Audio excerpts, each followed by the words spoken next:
నమస్తే. Welcome to Leo. మనతో ఉన్నారు పొలిటికల్ అనలిస్ట్ అడుసుమల్లి శ్రీనివాస్ గారు. సార్ నమస్తే. నమస్కారం అండి. సార్ వైఎస్ జగన్మోహన్ రెడ్డి నిజంగా సక్సీలుడైనట్టు అసలు రాజకీయాలు నిజంగా చంద్రబాబు నాయుడు గారికి, మోడీ గారికి అందరికీ నేర్పిస్తున్నట్టు ఈరోజు పెట్టిన ప్రెస్ మీట్‌లో అటు సీమకు సంబంధించినటువంటి ప్రాజెక్టులు కూనీ చేసింది చంద్రబాబు నాయుడు అన్నట్టు, అదేవిధంగా భోగాపురం ఎయిర్పోర్ట్ ఏదైతే ఉందో పూర్తి క్రెడిట్ నాదే అని చెప్పేసి అన్నట్టు, తిరిగి మళ్ళీ చంద్రబాబు నాయుడు గారి క్రెడిట్ చోరీ చేస్తున్నట్టుగా ఇవన్నీ మాట్లాడుతూ కొన్ని కంపెనీలు కూడా చంద్రబాబు నాయుడు గారిని చూసి బెదిరి పారిపోయాయని చెప్పేసి కొన్ని కంపెనీల లిస్ట్ కూడా చెప్పాడు.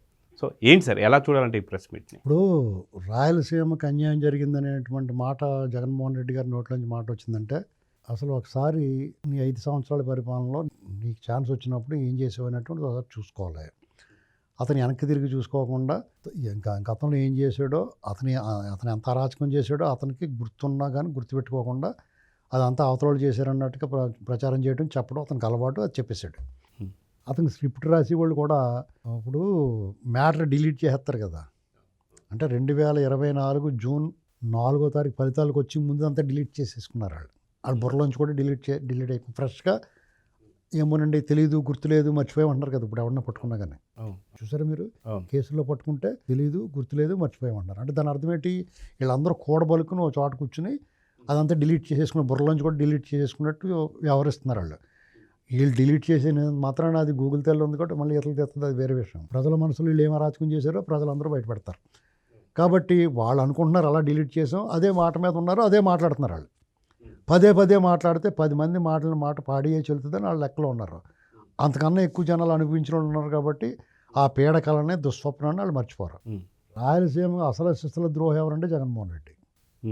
ఆ నీటి ప్రాజెక్టుల విషయంలో చంద్రబాబు నాయుడు గారు ద్రోహం చేశాడు అన్నాడంటే ఎంతో కొంత చేసిన వ్యక్తి చంద్రబాబు గారు, ఎన్టీ రామారావు గారు రాయలసీమకి. ఎందుకంటే రాయలసీమ ఇవాళ కొంచెం ఆ తడిదేరి ఉన్నదంటే రామారావు గారు తెలుగుగంగ ప్రాజెక్టు వల్ల. తర్వాత అక్కడ ఈ ఫ్యాక్షన్ కక్షలో, ముఠా కక్షలు లేకుండా పిల్లలు చదువుకుని ఉద్యోగాలు చేస్తున్నారంటే కారణం చంద్రబాబు నాయుడు గారు.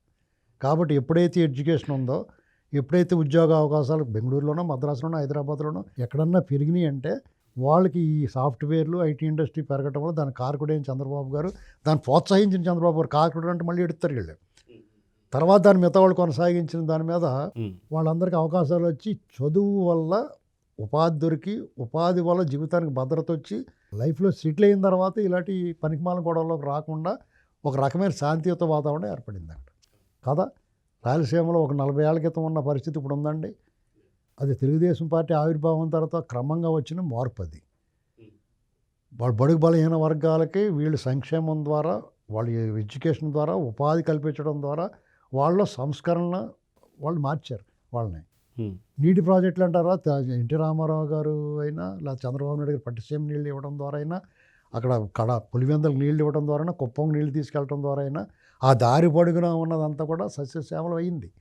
ఇవాళ అనంతపురం వెళ్ళి చూడండి ఏంటండి.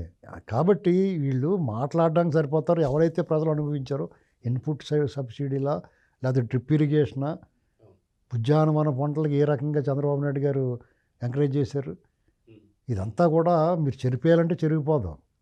ఇంకొక పాయింట్ కూడా సార్, ఏదైతే నారా చంద్రబాబు నాయుడు గారు హంగ్రీ నివా ద్వారా పులివెందులకు నీళ్ళు తీసుకెళ్తే ఈయన వెళ్ళి జలహార తీయడం ఎలా చూడాలి సార్? ఇప్పుడు మీకు అదే కదని చెప్తాం. ఇతను ఎలాంటి పరిస్థితి అంటే, తన రాజకీయ స్వార్థం కోసం, తన రాజకీయం పబ్బం గడుపుకోవడం కోసం చంద్రబాబు నాయుడు గారు అనేటువంటి వ్యక్తి మీద వ్యక్తిగత ద్వేషంతో రగిలిపోతూ ఉంటాడు. అతను నిలువెల్లా దహించేస్తుంది. కాండవ దహనంలా వాళ్ళందరూ చంద్రబాబు నాయుడు గారి మీద పడేసినోడు అలా పోయారు, సర్వనాశనం అయిపోయారు వాళ్ళంతా. ఇది చరిత్ర చెప్పిన సత్యం. ఎందుకంటే ఆయన క్లీన్గా ఉన్నాడు. మీకు ఇప్పుడు ఆయనకి శత్రువులు ఉన్నారేమో కానీ ఆయనకి శత్రువులు లేరు, అది గుర్తుపెట్టుకోవాలా. ఏంటండి, నువ్వు ఎంత ఏడ్చినా ఆయనకి మేలే జరుగుద్ది.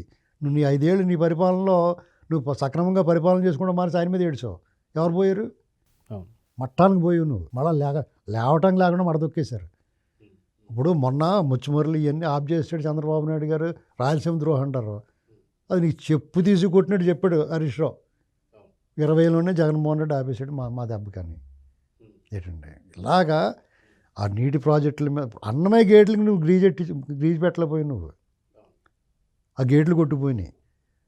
ఇసుక దాని గురించి ప్రాజెక్టులో నీళ్ళు లేకుండా చేసేసి వాళ్ళందరూ ఆ రైతులు అలమటించేలా చేసాడు. కుప్పంలో నువ్వు సిట్టింగ్ వేసావు, అవును. చంద్రబాబు నాయుడు గారు నీళ్లు తీసుకెళ్ళాడు. అసలు ఇంతకన్నా అబాస్ పాలయ్యే పనులు ఇంకెవడన్నా చేస్తాడా? తిరిగి మళ్ళీ నువ్వేదో పెద్ద ఉద్ధరించినట్టు చెప్తామంటే నీకన్నా సిగ్గు ఉండాలి, వినేవాళ్ళకి మాకన్నా సిగ్గు ఉండాలి. దాని మీద మాట్లాడుతాను, మాకు అంతకన్నా సిగ్గు ఉండాలి. ఎంత దారుణంగా పరిస్థితి. అతను అబద్ధాల కూరండి, కొబ్బరి కూరలాగానే అబద్ధాల కూర అంటారు కదా. ఇక నోరు ఆ స్క్రిప్ట్ రాసి కూడా బుద్ధి ఉండదు, అలా రాసి పెడతాడు. ఇతనికి బుర్రలో ఉండదు అదేమని. ఆ స్క్రిప్ట్ రాసి కూడా ఇస్తాడు, దాన్ని చదివేస్తూ ఉంటాడు, దానికి కొన్ని యాడ్ చేయమంటాడు. మ్యాక్సిమం చంద్రబాబుని విమర్శించాలి, వాళ్ళ వాళ్ళే నాశనం అయిపోయిందని చెప్పాలంటాడు. సర్వనాశనం చేసి జేబులు కొట్టేది నువ్వు జేబు కొట్టేసి నీ పక్కడికి ఇచ్చేస్తావు. బస్ స్టాండ్లో చూడండి, జేబు కొట్టేసి పక్కడికి ఇచ్చేస్తాడు, ఇంకో పట్టేసుకుంటాడు. అలాగా వీళ్ళ మీద తోసేస్తారు. ఇప్పుడు భోగాపురం ఎయిర్పోర్ట్ కూడా క్రెడిట్ చోర్ చంద్రబాబు నాయుడు గారు చేస్తున్నారని చెప్పి మాట్లాడుతున్నారు. ఇంకా దాన్ని ఎంత దారుణం అంటే, అసలు భోగాపురం ఎయిర్పోర్ట్ అనేటువంటిది ప్రపోజల్ చంద్రబాబు నాయుడు గారు తీసుకొచ్చారు, కేంద్ర ప్రభుత్వం ఇచ్చింది. సెంట్రల్ ఏవియేషన్ మినిస్టర్ అప్పుడు మన అశోక్ గజపతిరాజు గారు 5,000 ఎకరాలు సేకరించాలనుకున్నారు, కుదరలేదు. 5,000 ఎకరాలతోటి సరిపెట్టారు. నువ్వు వచ్చిన తర్వాత అది ప్రభుత్వం మారింది, లేదంటే వాళ్ళే పూర్తి చేసేవాళ్ళు. ఇక్కడ నువ్వు వచ్చి అన్ని అనుమతులు తెచ్చుకున్నారు వాళ్ళు. ఆయన కేంద్ర మంత్రిగా ఉన్నాడు కూడా అన్ని అనుమతులు వచ్చినాయి, వాళ్ళు ప్రారంభం చేశారు. నువ్వు వచ్చిన తర్వాత దాన్ని సంవత్సరం పాటు అలాగే ఆపేసి వాళ్ళతో డీల్ మాట్లాడుకుని వాళ్ళ దగ్గర అంత కొంత దుబ్బేసి మళ్ళీ చేసుకుని ఇచ్చావు. 23 వచ్చేటప్పటికి మళ్ళీ నువ్వు శంకుస్థాపన చేసావు. ఓసారి శంకుస్థాపన అయింది, శంకుస్థాపన నువ్వే చేసావు. కడపలో స్టీల్ ఫ్యాక్టరీ కానీ, భోగాపురం ఎయిర్పోర్ట్ కానీ ఎంత సిగ్గుచేటంటే, అసలు నీకు అసలు సిగ్గు లేదనేటువంటిది స్పష్టంగా ఎప్పటికప్పుడు నిరూపణ అవుతున్నా, నా సిగ్గు లేదని నువ్వు చెప్తానే ఉంటావు, మళ్ళీ చేస్తూ ఉంటావు అదే పని. పోలవరం నువ్వేం చేసావు? రివర్స్ టెండరింగ్ పేరిట చంద్రబాబు నాయుడు గారు మార్చాడా కాంట్రాక్టర్ని? నువ్వు ఎవరినో చంద్రబాబు నాయుడు గారు నియమించిన సవరించిన అంచనాలతో దాన్ని శరవేగంగా పూర్తి చేయాలనుకున్న ఆ కంపెనీని నువ్వు ఆపేసి రివర్స్ టెండరింగ్ పేరుతో నువ్వు వాళ్ళు తీసుకొచ్చి పెట్టే మేఘవాళ్ళని. చంద్రబాబు నాయుడు గారు కూడా మేఘవాళ్ళే కంటిన్యూ చేస్తున్నారు. అంటే అది పూర్తవ్వాలి లక్ష్యం, సంకల్పం, అది పూర్తవ్వాలి పని. అంతేగాని నీ మీద కక్షతోటి చేయాలంటే ఇంట్లో పొరా నువ్వు అని చెప్పి ఇంకోటి తెచ్చిపెట్టుకోవాలి, నువ్వు ఆ పని చేస్తావు. పీపీఎల్ రద్దు. ఇవాళ ఇప్పటి వరకు కూడా ట్రూ అప్ ఛార్జీలు కట్టాం, చచ్చి చెడి సంవత్సరాలు. ఈ ప్రభుత్వం మారిన సంవత్సరాల తర్వాత ఇప్పుడు ట్రూ డౌన్. కరెంటు బిల్ నీ చరిత్రలో ఉందా కరెంటు బిల్ తగ్గించడం? కరెంటు బిల్ తగ్గించడం. రాబోయే రోజుల్లో మీ కరెంటు బిల్ లేదండి అని చెప్తారు కూడా. ఎందుకంటే పోలవరం ప్రాజెక్ట్ పూర్తయిన తర్వాత, ఐడియల్ ప్రాజెక్ట్ పూర్తయిన తర్వాత, కరెంటు సమృద్ధిగా వచ్చిన తర్వాత మీ ఇష్టమైన వాడుకుంటే కరెంటు బిల్ లేదా మీకు అని చెప్తారు. జరగబోతుంది చూడండి అది. ఈ క్రెడిట్ చూడండి సిగ్గులేక కియా మోటార్స్ కూడా మా బాబు తెచ్చాడని చెప్పారు వీళ్ళు అసెంబ్లీలో. వాళ్ళందరినీ తరివేయడానికి చూశారు. ఆ యాన్సిలరీ యూనిట్లు అన్నీ పోయినాయి, జాకీ వెళ్ళిపోయింది, లూలు మాల్ పోయింది, అక్కడ మిలీనియం టవర్స్ వాళ్ళందరినీ బలవంతంగా అడిగించారు వైజాగ్లో. ఏంటండి అమర్నాథ బ్యాటరీ వాళ్ళైతే అసలు ఎంత దారుణంగా బిహేవ్ చేశారంటే, పొల్యూషన్ అని అదని ఇదని వాళ్ళు తరివేయడానికి చూశారు. వాళ్ళు వెళ్ళిపోయి తెలంగాణలో పెట్టుకున్నారు. పోతా పోండి అన్నాడు. సజ్జరామకృష్ణుడు ఏం చెప్పాడు? ఈపుకోకుండా ఎక్కడో ఏలుట్టుకున్నట్టు మాట్లాడతాడు. ఏ పని చేసి కూడా ఆ పని చేయాలి ఏంటండి అని తీసుకొచ్చి పెట్టుకున్నాడు సలహాదారు కింద. అతను ఇంటికాడ బూట్లు పాలు ఇచ్చేస్తానికి ఉండాలా, కానీ అతను సలహాదారు కింద పెట్టేసుకుంటే అలా మాట్లాడతాడు, మేమే పొమ్మని ఉంటాడు. నీ బాబు సొమ్ము ఇది, నువ్వు నీ రాష్ట్రం నీకు అప్పచెప్పాడా? ఎంత ద్రోహం చేసాడు. ఆడి పళ్ళు రాలగొట్టక ఇవాళకి ఇంకా మాట్లాడుతున్నాడు ఏంటండి. ఇలాంటివన్నీ ఒళ్ళు మండితో ఉంటాయని చూస్తుంటే సిగ్గు లేకుండా నోరు మూసు కూర్చోకుండా ప్రజలు ఉమ్మేసిన తర్వాత మూల కూర్చొని మొన్నడుపులు ఆడకుండా వచ్చి బయటకు వచ్చి మాట్లాడుతూ ఉన్నారు. ఆ క్రెడిట్ చోరీ అంటాం. ఎంత సిగ్గులేని మనుషులు భోగాపురం విషయంలో బయటపడింది. కంపెనీ ధర్మేశ్వరం ఎవరిని ధర్మేశ్వరు వీళ్ళు? వాళ్ళందరూ దొంగల. వాళ్ళకి నువ్వు అక్రమంగా కట్టబెట్టినవి అన్నీ తీసుకున్నారు వాళ్ళు వెనక్కి. నువ్వు ధర్వేసిన వాళ్ళు ఎవరు? అమర్రాజా బ్యాటరీసు, లులు మాల్, ఇలాంటి వాళ్ళందరూ ఆ మిలియన్ టవర్స్లో ఉండి వీళ్ళందరినీ ధర్మేశ్వరు. నువ్వు వీళ్ళు 99 పైసలకి భూములు ఇస్తానంటుంటే నువ్వు రోజు ఇస్తున్న దెయ్యాలు కూర్చొని ఎడితే శ్మశానంలో అలాగే ఎడుతున్నారు మీరు. మరి దానికి సింక్ అవ్వాలి కదా. నువ్వు తరివేసి కూడా అయితే మళ్ళీ ఎందుకు భూములు ఇస్తారు వాళ్ళు? ఎలాంటి కంపెనీలు వచ్చినాయి ఆ లిస్ట్ చదివితే మన రోజు తలకపోటు. ఇప్పుడు టైమ్స్ కూడా సరిపోదాం, ఒకసారి గూగుల్ కొట్టి చూసుకుని ఏమొచ్చినాయో, ఎంతమందికి ఉద్యోగ అవకాశాలు వస్తున్నాయో. ఇక్కడ ఏడుపు కూడా ఒక అర్థం ఉంటుంది. మొదటిసారి ఎడితే అయ్యో పాపం అంటారు, రెండోసారి ఎడితే ఏదో మళ్ళీ కొనిపెడతారు, మూడోసారి ఎడితే డిప్ప మాడిలా కొడతారు. పేసి పెడతాను ఎక్కువ. ఉమ్, నీదేమో దొంగేడుపు, ఉమ్, కుళ్ళేడుపు, చూసి వారలేనితనం, నీకు బతుకు లేదు ఇంకా రాజకీయంగా అనేటువంటిది నీకు అర్థమైపోయి నీ రోదన వికారం వస్తూ ఉంటుంది జనాలకి. ఒళ్ళు దగ్గర పెట్టుకుని మాట్లాడాలి ఏదన్నా సరే. ఈ ప్రభుత్వం తరపు నుంచి కూడా కొంతమంది గట్టిగా రౌండ్ వేయాలా ఏంటండి, వేస్తారని అనుకుంటున్నాం. ఇష్టం మాట్లాడుతున్నారు వీళ్ళు అబద్ధాలు. తెలంగాణకి వెళ్ళి అగ్గేటేద్దామని చూస్తున్నారు. వీళ్ళ తరం కాదు.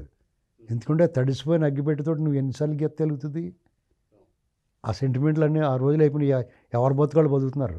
ఉమ్, నువ్వు చేసావు, యుద్ధాల వైపు సృష్టించడానికి చూసావు. ఎలక్షన్ ముందు కేసీఆర్కి హెల్ప్ చేద్దామని పోలీసు వాళ్ళని పంపించి అడావడి చేయించావు. టూ అని చెప్పి పూసారు జనం. ఏంటండి మీకు మీ మీ అవుట్డేటెడ్ ప్లాన్స్లో ఆపాల. ప్రజల్లోకి మెచ్చిలాగా ప్రజల్లో ఉండి నువ్వు 10 ఏళ్ళు 25 ఏళ్ళు తపస్సు చేస్తే మళ్ళీ నేను కరుణిస్తారు. లేదా పాత ఏమైనా గుర్తు మేము చెప్తాం, గుర్తు చేస్తాం. మాలటోళ్ళు గుర్తు చేస్తాం, మళ్ళీ బాబు ఈ దయ్యం వద్దురా బాబు అనుకుంటారు. ఇప్పుడు అరుంధతి భూస్థాపితం చేసేసింది కానీ ఎవడో వచ్చి పదకొట్టాడు కదా. అలాగే ఎవడొకడు వచ్చి నేను తీసుకురావచ్చు బయటకు సమాధి చేసినా కానీ పశుపతిలాగా బయటకు వచ్చేయచ్చు నువ్వు. ఉమ్, కానీ అలా రానివ్వం మేము ఈసారి. ఉమ్, నిన్ను మళ్ళా అధికారం అసెంబ్లీ గడప తొక్కనేవ్వం మేము. ఒకవేళ నువ్వు నెగ్గినా నువ్వు ఎలాగ రావట్లేదు ఏంటండి, అదే జరగబోయేది నీకు. అక్కడతో క్లోజ్. సో చూద్దాం సార్, మొత్తానికి జగన్ ప్రెస్ మీట్ మాత్రం పూర్తిగా ఆభాస్పాలు చేసింది. అయినా సరే సిగ్గు లేకుండా మాట్లాడుతున్నటువంటి ఈ యొక్క ధోరణి మాత్రం ఇప్పటికైనా సరే మానుకోవాలని చూద్దాం. సో నమస్తే. Please subscribe to Leo News for more videos.